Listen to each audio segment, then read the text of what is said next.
Assalamualaikum. Waalaikumsalam. Mari, silakan duduk.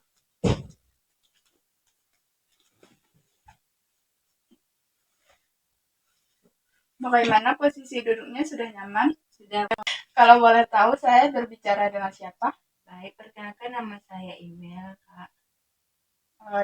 Saya Mahlia, Kak. Kalau boleh tahu, Email semester berapa? Semester 4, Kak. Kuliah di mana? Di UIN Bukit Tinggi. Email perjalanan ke sini tadi sesudah kuliah. Iya. Iya, Kak. Bagaimana perjalanannya tadi menuju ke sini? Alhamdulillah lancar, Kak.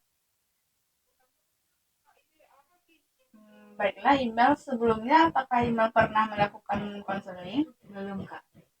Di sini saya akan menjelaskan apa itu konseling.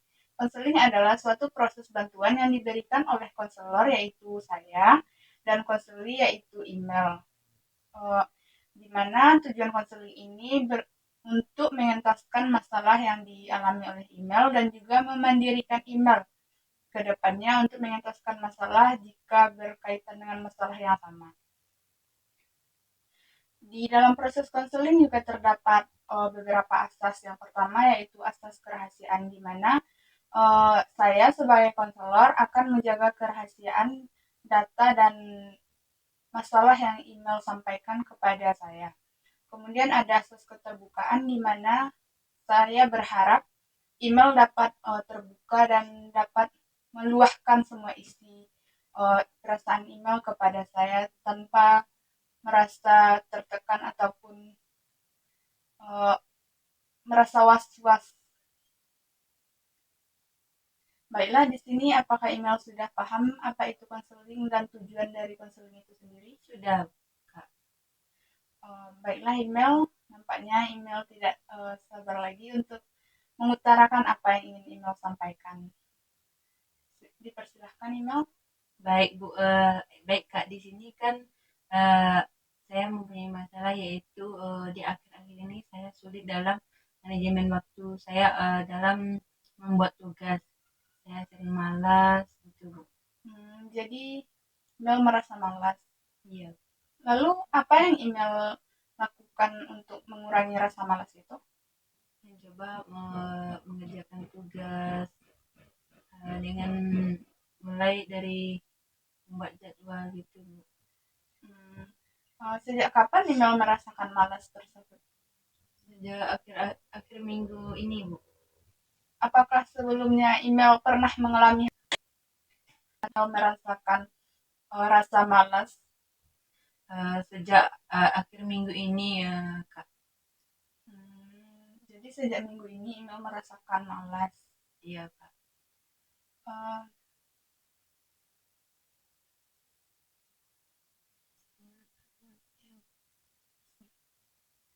Dengan keadaan malas seperti itu, apa yang email rasakan? Yang saya rasakan yaitu saya sangat sedih karena saya sering membuang-buang waktu saya dengan bermalas-malasan, Kak. Jadi email merasakan hal yang sedih karena waktu email terbuang dengan sia-sia. Saya juga dapat memahami apa yang email rasakan.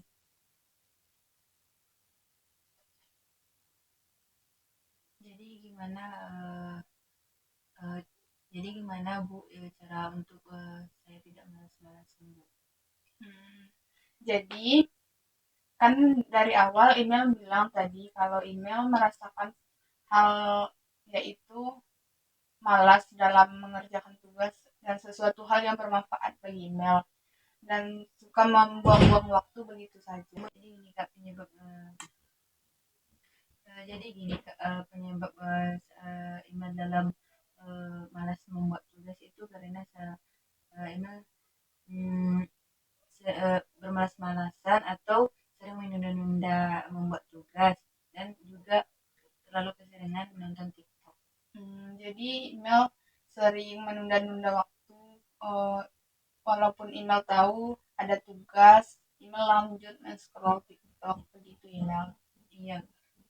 Jadi dari awal tadi email menyampaikan bahwa email bermalas-malasan, suka menunda-nunda waktu. Tapi di sisi lain, email juga mengatakan email sudah melakukan pembuatan schedule waktu aktivitas email dalam sehari-hari. Lantas, kenapa email tidak menerapkan hal tersebut? Ya, karena saya malas Kak kalau membuat tugas itu. Jadi di sini email membutuhkan tidak hanya sekedar schedule, tetapi email juga membutuhkan motivasi dorongan dari dalam diri email sendiri. Iya Kak. Jadi menurut kakak bagaimana cara supaya saya lebih rajin lagi membuat tugas untuk kedepannya? Di sini dari pengalaman kakak, kita bisa selain membuat schedule di dalam kamar kita, misalnya di dinding kita tempel, kita buat juga kayak kata-kata yang bisa memberikan kita makna buat melakukan sesuatu yang lebih bermanfaat untuk kedepannya, ataupun foto-foto orang yang kita sayangi agar kita tuh termotivasi dari foto itu karena orang itu sudah berbuat baik, berbuat banyak untuk kita agar kita bahagia. Kita tidak boleh menyia-nyiakan apa yang telah mereka berikan kepada kita.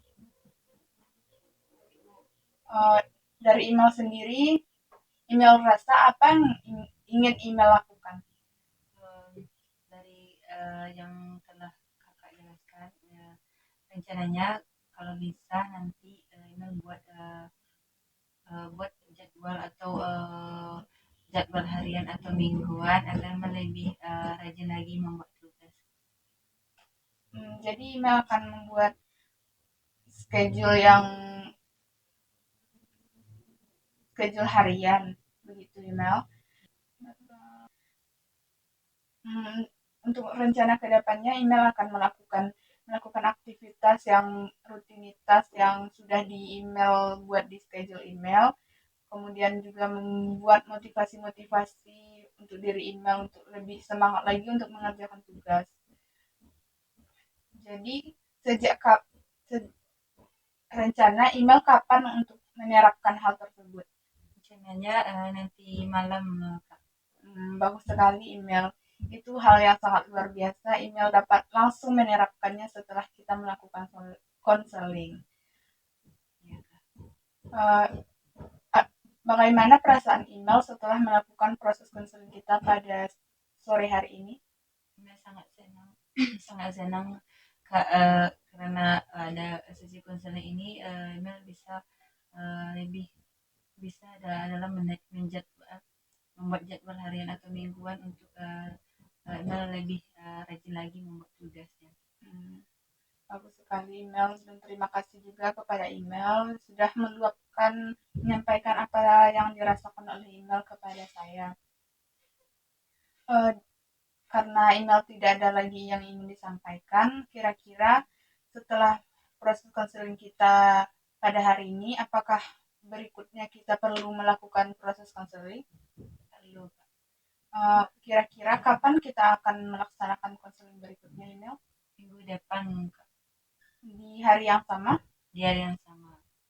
Jamnya? Sama. Oke, baiklah email. Terima kasih. Mari saya antarkan email.